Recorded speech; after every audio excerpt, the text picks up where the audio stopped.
about to get up.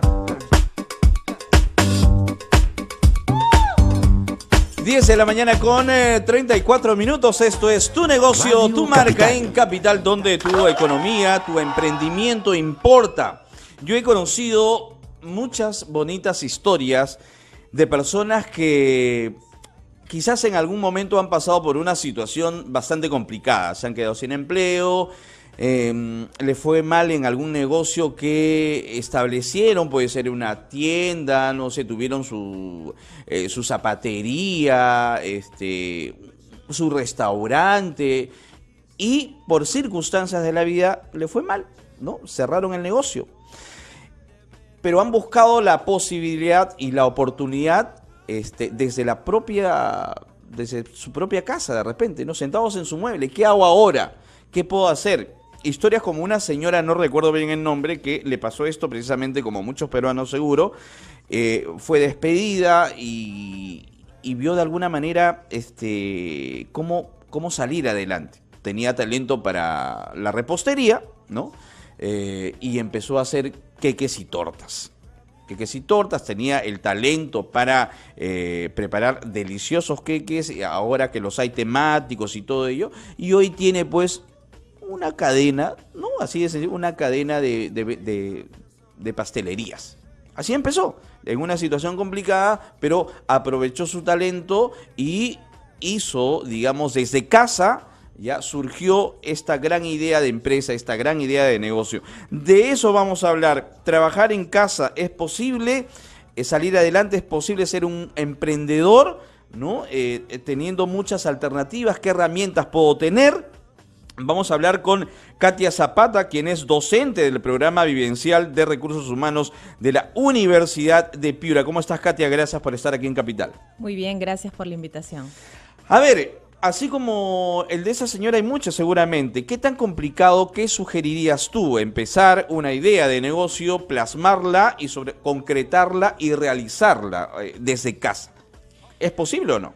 Sí, claro que es posible. Definitivamente hay muchas personas en la economía peruana que tienen esta modalidad de trabajo, pero sin embargo se requieren ciertas condiciones para que el trabajo en casa sea un trabajo efectivo y que alcance los resultados esperados, ¿no? En primer lugar, lo que se requiere es tener un objetivo claro, una estrategia clara de lo que necesitas llegar a alcanzar y buscar con tu trabajo. En segundo lugar, tener un horario definido, una metodología de trabajo que te permita alcanzar metas diariamente y te permita también de alguna forma equilibrar tu vida laboral con tu vida familiar. Claro. ¿No? Y en ese sentido también es muy importante la comunicación con los miembros de la familia para que respeten tus espacios y tus horarios, ¿no? Entonces, es una serie de condiciones adicionando todo el tema del acondicionamiento mobiliario que necesita toda persona que trabaja en casa, ¿no? Pero es importante, está bien, si uno tiene esa intención, pero también hay que buscar otras herramientas de consulta, ¿no? Porque yo puedo tener las mejores intenciones de trabajar en casa, tener un negocio, no sé, si soy un sastre, de repente en mi casita instalar un taller, qué sé yo, de diseño, si soy un buen zapatero, pero quiero acondicionar algo en casa. El tema de la asesoría, porque ahora hay muchos programas que te ofrecen de manera didáctica, ¿no? Cómo iniciar ese negocio en casa. ¿Cuál es el primer paso, el ABC, para una persona que está empezando, quiere un negocio desde casa, no tiene para alquilar un stand, un pequeño espacio en una galería? Es sumamente inalcanzable para quien empieza. Pero, ¿qué sugerencia, cómo aterrizaríamos en esa circunstancia para emprender un negocio en casa? Bueno, primero, como lo comentaba, es muy importante que la persona tenga claro sus objetivos empresariales. ¿Qué quiero hacer? ¿Qué quiero hacer? ¿No? ¿Cuál es mi visión? ¿Cuál es mi misión como empresa? Que por más pequeña que sea, la tiene que tener. En segundo lugar, lo que tiene que preguntarse es si tengo los medios adecuados para alcanzar esta misión, este objetivo empresarial. Y ahí viene, digamos, todas las condiciones necesarias que uno necesita para trabajar en casa. Entonces, Si uno trabaja independientemente en casa, tiene que estar seguro de que tiene un espacio físico adecuado para llevar las labores empresariales. Un espacio físico que se respete, ¿no?, en cuanto a los límites familiares y laborales, o sea, que sea un espacio físico muy respetado y habilitado para que pueda desarrollarse. En segundo lugar, tiene que haber mucha disciplina y autogestión, ¿no? La persona tiene que respetar sus horarios y tiene que saber también poner límites a sus horarios, porque aunque no lo creas, el trabajo en casa no significa que va a tener menos carga laboral o que va a ser más flexible. Son, digamos, algunos paradigmas que Es sumamente más complejo combinar más eso, complejo. ¿no? Las tareas de una señora que tiene hijos, pero también está observando cómo le está yendo el tema del negocio, de los pasteles, de los queques, de los Así diseños o lo que esté haciendo. Así es. ¿No? Pues yo conocí una familia que nunca entendí por qué no surgió más allá, porque tenía dentro de su patio un taller de pues elaboración o fabricación de estos rodillos para pintar. Y yo los conozco hace 20 años y siguen en ese taller. Y digo, ¿qué pasó? ¿Se negaron a una capacitación de repente? Pues simplemente prefirieron estar ahí. ¿Qué es lo que pasó en ese caso?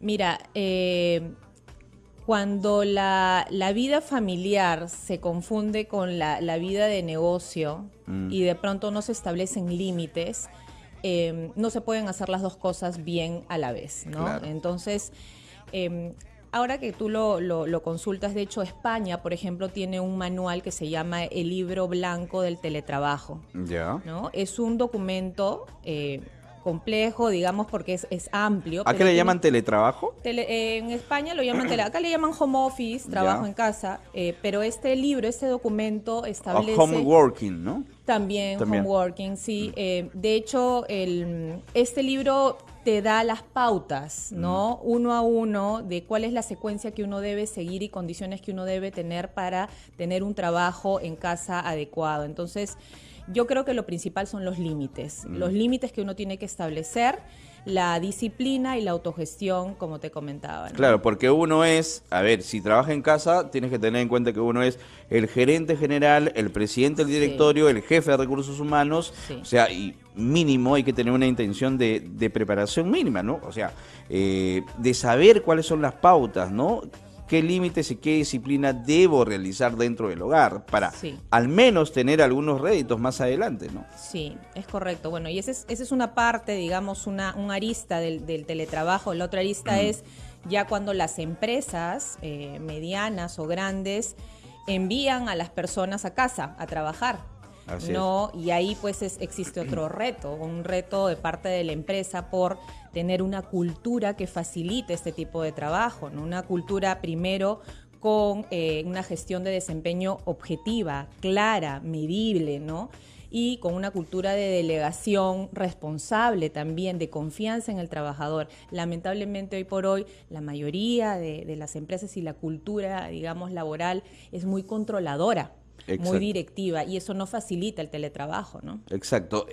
Renzo Costa nos contó un poco de la historia, ¿no? Cómo surgió ahora lo que es un gran imperio, ¿no? Lo de Renzo Costa. Es una bonita historia porque su mamá, el taller que tenía de cueros lo tenía en su cochera, bueno, en un patio, en un espacio muy reducido, ¿no? Y ahí empezó todo. Ahí empezó todo. Y no se dejaron doblegar por la circunstancia, porque tenían lo necesario nada más para salir adelante. Dijeron, ¿qué hago? A ver, no vendemos, no vendían nada. Era un fracaso en ese momento.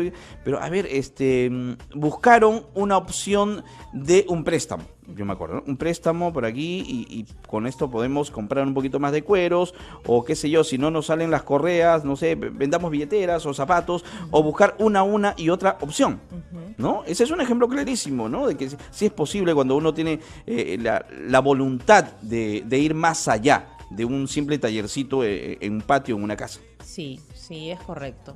Tiene que haber voluntad, tiene que haber también conocimiento en cuanto, por ejemplo, a toda la normativa laboral. También ya cuando uno comienza a contratar gente, de brindarle las condiciones adecuadas y herramientas adecuadas para hacer su trabajo, y en ese sentido tenemos un porcentaje alto de la población económicamente activa no formal, informal, y de verdad ese es un tema crítico, ¿no? Porque ¿cómo hacemos que esa población que está trabajando en casa informalmente pues tenga o habilite condiciones adecuadas al equipo con el que trabaja, ¿no?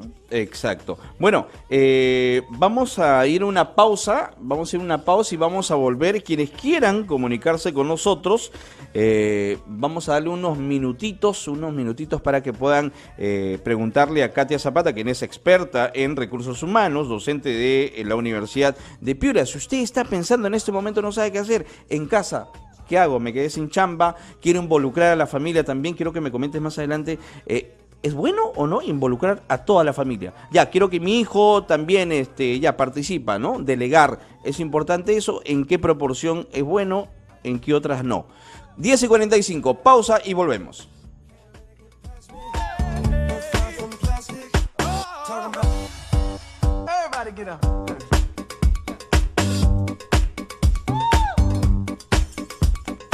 Radio Capital. 10 de la mañana con 47 minutos en Capital, donde tu opinión importa. Estamos hablando cómo trabajar desde casa. A ver, estamos con Katia Zapata, que ella es profesora del programa vivencial de recursos humanos de la Universidad de Piura, dándoles recomendaciones, sugerencias y puntos de vista interesantes, ¿no? Porque Katia algo de experiencia tiene, por no decir muchísima experiencia tiene en el sector privado, también en el tema de recursos humanos.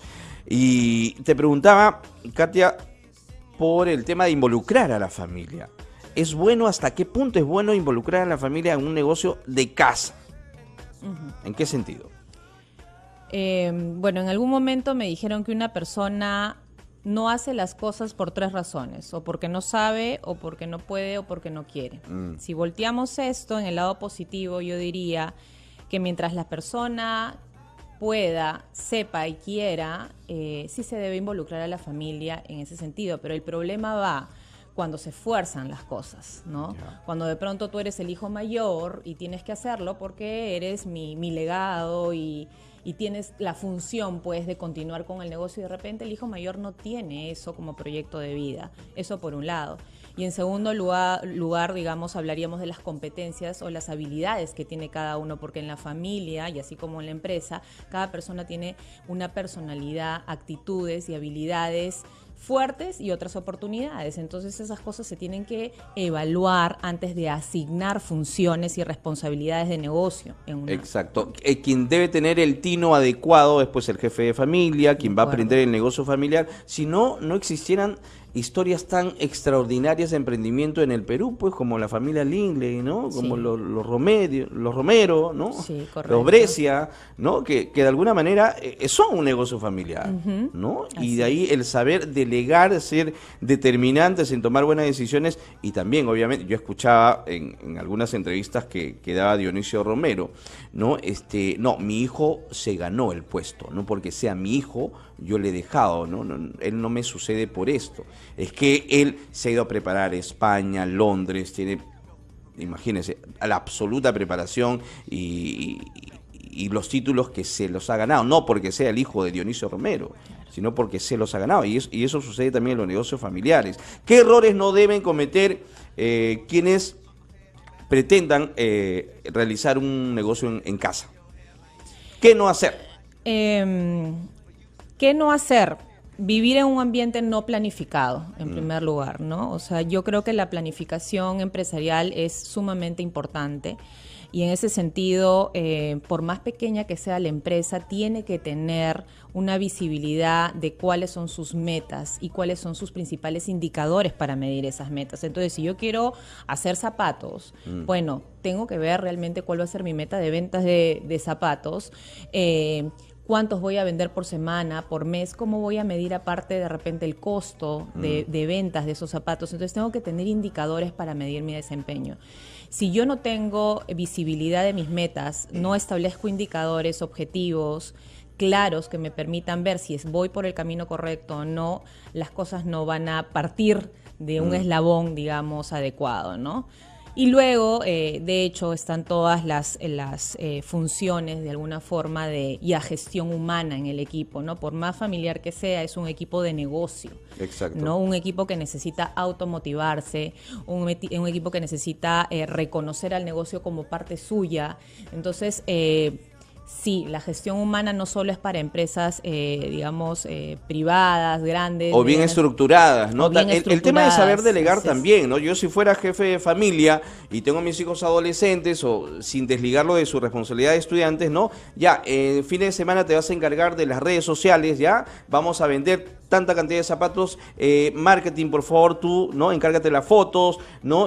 Un bonito logo y todo ello. Yo creo que eso en base a delegar va a ir creciendo el negocio familiar, el negocio en casa, ¿no? Sí, y una delegación responsable, ¿no? Claro. Uno delega cuando sabe que la persona puede y tiene los medios para hacerlo. Exacto. No delegas porque tienes mucha carga de trabajo, delegas porque confías en que esa persona puede hacerlo bien y se va a desarrollar haciendo esa tarea, ¿no? Perfecto. Katia Zapata, muchísimas gracias por estar aquí. No sé si quisieras agregar algo finalmente. Las personas que tengan la inquietud de ser asesorada por ti o por la universidad, ¿cómo pueden hacerlo?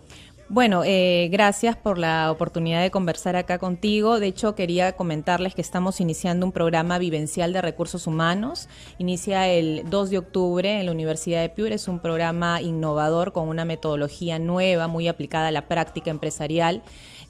Cualquier información, por favor, ingresen a la página web de la Universidad de Piura o comuníquense al 213-9600. Gracias. Perfecto. Katia Zapata, docente de la Universidad de Piura, experta en recursos humanos, estuvo con nosotros.